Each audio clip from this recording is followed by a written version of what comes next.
diretso, bossing? Dito. May appointment po ako ng 8:30. I-check talaga ni Sir John yung mga engine components kung may leak, yung brake pads kung palitin na. Lux triple. Salang na siya, lalagay na yung belly pan and also yung seat cowl. Tiger 900. Siguro pag nagka-budget, kuha tayo ng isa nito. Ito, may nakita ko sa ibang bansa na triple cylinder na 1200cc makina. Ito. And makikita nyo, nakasalang na si triple na naka-seat cowl para anti-backride din ng ibang babae. So, lalagay ko lahat dito, yung total ng mga gastos natin sa motor natin so far.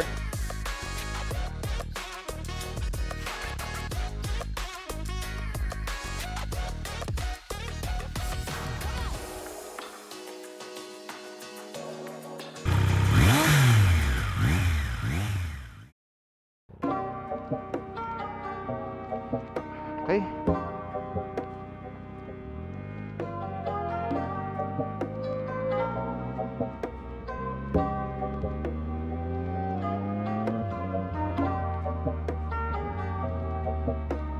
Good morning, guys.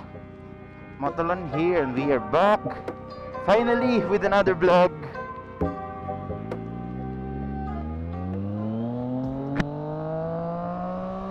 Finally nakapagmotor din. So the time is 7:43 AM and my appointment in Triumph is 8:30 AM. So usually pa nagpapa-appointment ako sa mga kasa laging first thing in the morning, kasi mahirap na naghihintay ka dun sa kasa na matapos yung ibang mga units, kasi minsan hindi on time natatapos yung mga units na yun. So lagi ako on time. Di ako nakapag-load pala ng auto sweep, need natin magpa-load. So sobrang excited ko ngayon sa guys, sa gagawin natin, kasi ang tagal ko nang hinihintay nitong na to, nitong accessory na to, sa totoo lang. Sana worth it yung accessories. Medyo pricey din kasi alam niyo naman yung OEM accessories ng mga Triumph, diba?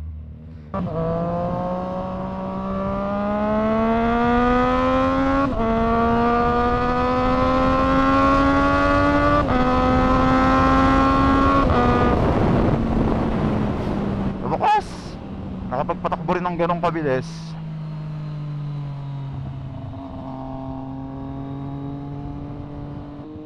Grabe guys, iba talaga yung throttle therapy. Sarap sa tenga, sarap sa feeling. Twist ng throttle.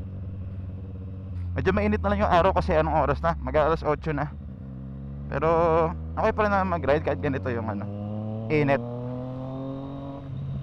So before tayo pumasok ng expressway guys, hinto muna tayo dito sa kaliwa. Paload lang tayo real quick. Mayroon sigurong pa ako dito, no? Pag tayo na pa ako, wala. Malas lang talaga tayo. Ayan. Dali magpa-load sa RFID basta meron kang app.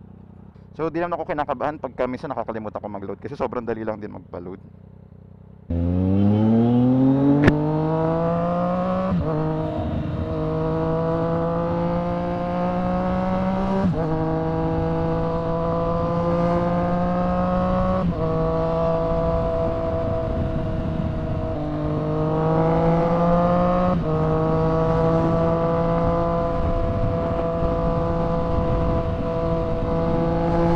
Dami ng sakyan ha.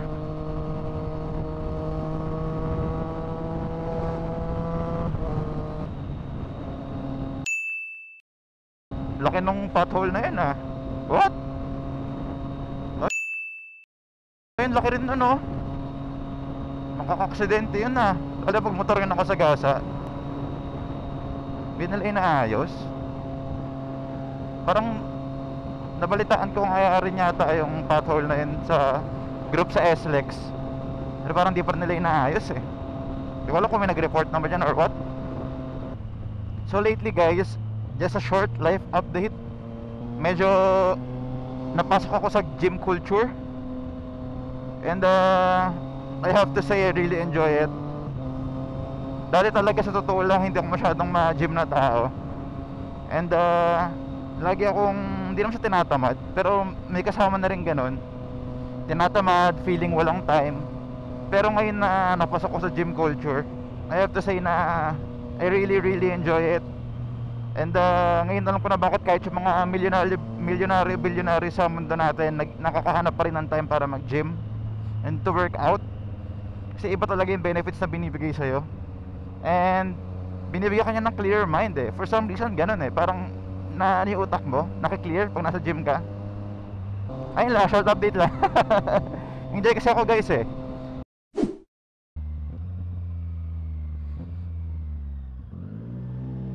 Kala ko walang load eh. Kasi kanina 85 lang nilabas sa balance ko daw eh. Eh kakapaload ko lang. Nandito na tayo guys sa Osmeña. And hindi tayo pwede nang patakbo ng masyadong mabilis dito. Kasi EDSA na rin yan to.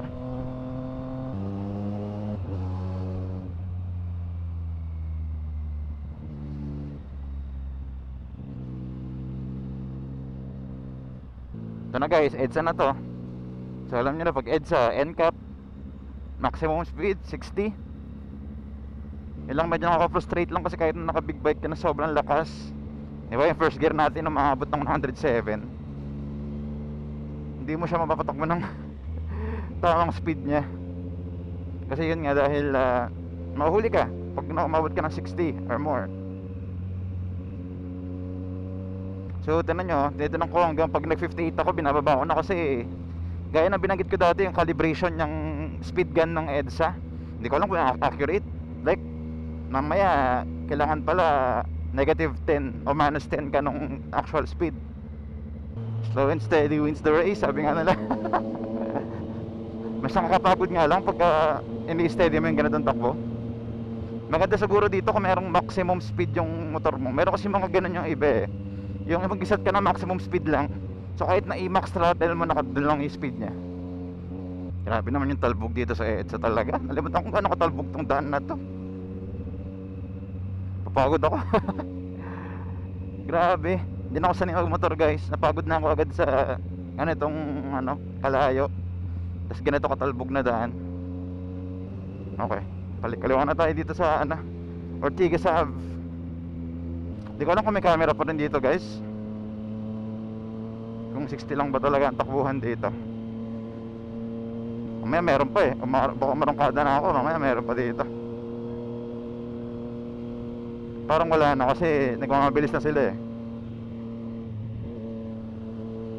Ganda ng view. Kaya mo kung Empire State Building yun, no?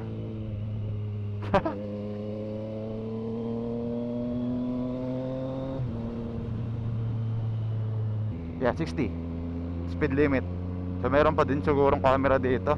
Hindi ko lang alam kung kasama pa siya sa NCAP. Pero for sure meron pa dito, kahit na hindi NCAP.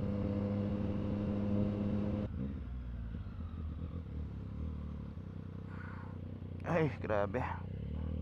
Mawit legs ko dun ah. Ngayon ko lang nababa yung legs ko ah. Init ng panahon guys.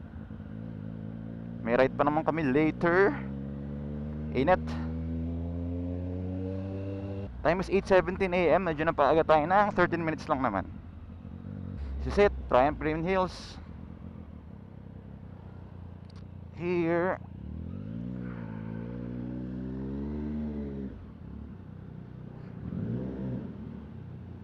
Saan didiretso bossing? Ah, dito.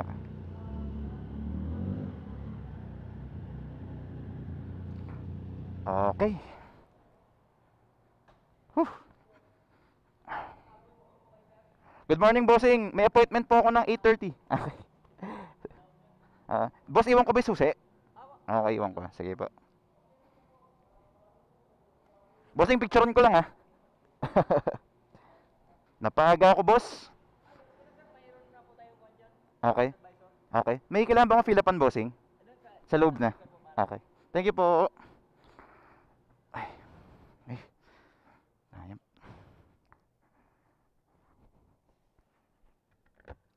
Hello, good morning po. Saan po yung fill upan sa sa papalagay po ako accessory? Yung schedule po 8:30. Okay pa. Doon speed triple. Hello po. Morning po. Naka-schedule po ko for 8:30.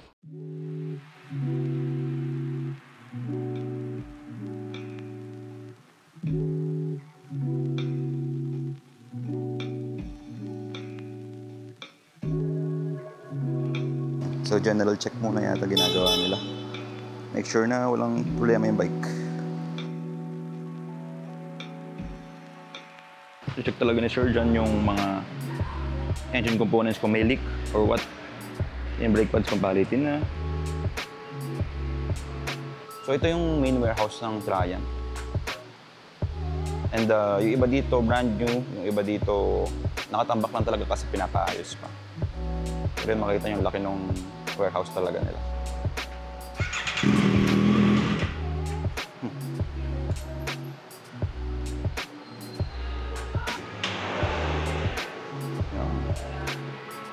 Lux triple. Sasalang ka na. So ayun, gaya na sinabi ko guys, sinecheck lang nila kung merong mga damage dun sa motor mismo. And kung wala naman, then good to go na yung motor. And kung for example may need palitan or may loose, ayusin nila yun guys, kasama na nila yun sa, syempre, service. And hintayin lang natin sa triple kasi sasalang na siya, lalagay na yung belly pan and also yung seat cowl. So pasok muna tayo ulit sa loob, tingin tayo ng bikes. So ito yung mga available bikes nila ngayon. Ito, Tiger 900. Alam ko nakasil to sa Triumph BGC na yung Tiger 900 nila doon. Laki no? Taas. Ayan. Ito yung bagong Tiger Sport 800. And then syempre yung dating Tiger Sport 660. Pero itong Tiger Sport 800, guys, may review tayo nito sa YouTube channel natin. And if you want to see kung gaano kaganda ang Tiger Sport 800, view nyo lang yung video na yun. I'll link it down in the description below. So makita nyo, silang dalawa ng Tiger Sport 660, Tiger Sport 800. Itong gusto ko. Triumph Bobber. Siguro pag nagka-budget, kuha tayo ng isa nito. Kasi maganda, meron kang pang chill ride na ganito eh. Para, alam mo yung chill ka lang sa daan. Ito, may nakita ako sa ibang bansa na, vlogger sa US. Nagamit niya ito. Tapos parang normal na motor lang sa kanya kasi I guess malaki siya eh. Pero pag mga Pilipino kasi, parang sobrang laki na nito unless matangkad ka talaga ng Pinoy. For this, Speed Triple 1200. Alam po, face out na to eh. Pero isa to sa mga gandang sports bike sa market ngayon. Triple cylinder na 1200cc makina. Ano? Brother ng motor natin, Speed Triple. Ando ng orange siya. Matte Badja orange siya ito tawag dito. Matte Baja orange. So, pinag-isipan ko pa kung mag-upgrade tayo sa Speed Triple sa future. Pero sa ngayon, masaya pa ako sa Street Triple ko. Pero tingnan nyo naman laki ng makina nito. Diyos ko. Para siyang makina na may konting motor. Baliktad. Ang ganda na itsura niya guys. Kung gusto nyo yung styling ng Street Triple, gugustuhan nyo rin to. And makikita nyo, nakasalang na si Triple. So, ang mga papalagay na accessory dito is first is yung belly pan. So, kung alam nyo sa RS, may belly pan siya, di ba? So, itong R wala kasi. So, papalagay tayo ng belly pan dito para maprotektahan yung exhaust natin tsaka engine sa mga bato-bato. Then, next is seat cowl. Yung RS, meron na rin siya actual in seat cowl, pero ito wala pa. So, papalagay din natin siya. Dito na ang seat cowl at belly pan. Nakalagay made in United Kingdom. Sa wakas, lalagyan na rin to. Kasi ito lang talaga eh. Walang cover eh, nakaka-bother. Tapos since wala naman akong backride masyado, di na nagba-backride si Mrs. Kaya naka-seat cowl para anti-backride din ng ibang babae. Nakabit na yung kalahating part ng belly pan. Nakabit na ang belly pan. Kita nyo dito, yan siya. Lagay sa ilalim para protektahan yung engine at exhaust. Next, nakakabuo yung itsura ng bike. Then of course, seat cowl. Wala naman akong backride masyado. Lagay na yan para mas kompleto yung itsura ng bike.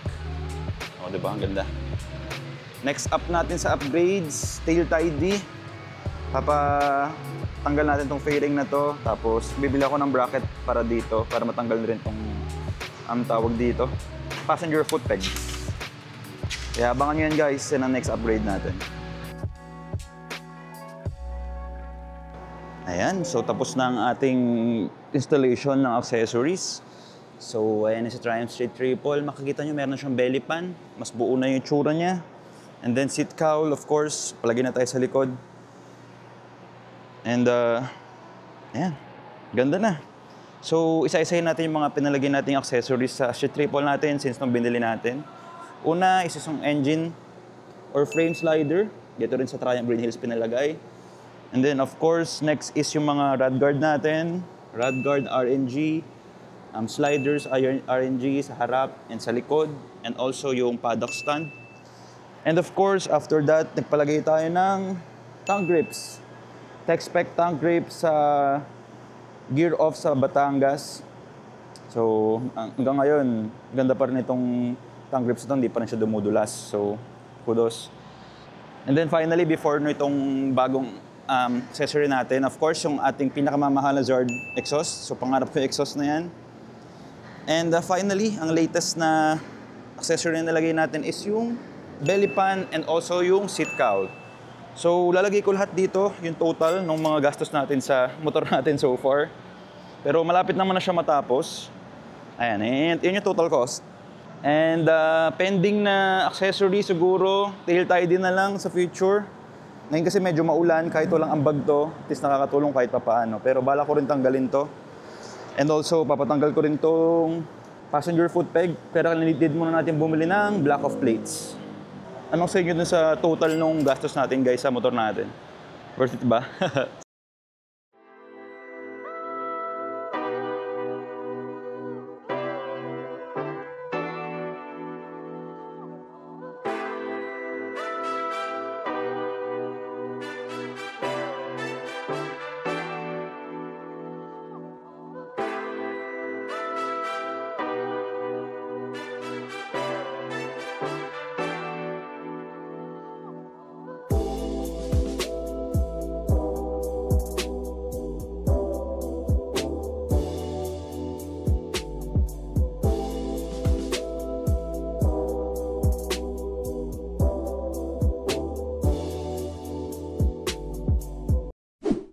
So ayun, if umabot kayo sa part ng video na to, guys, please leave a like, subscribe, and comment down below kung tingin niyo sulit ba ang upgrades na ginawa natin kay Triple.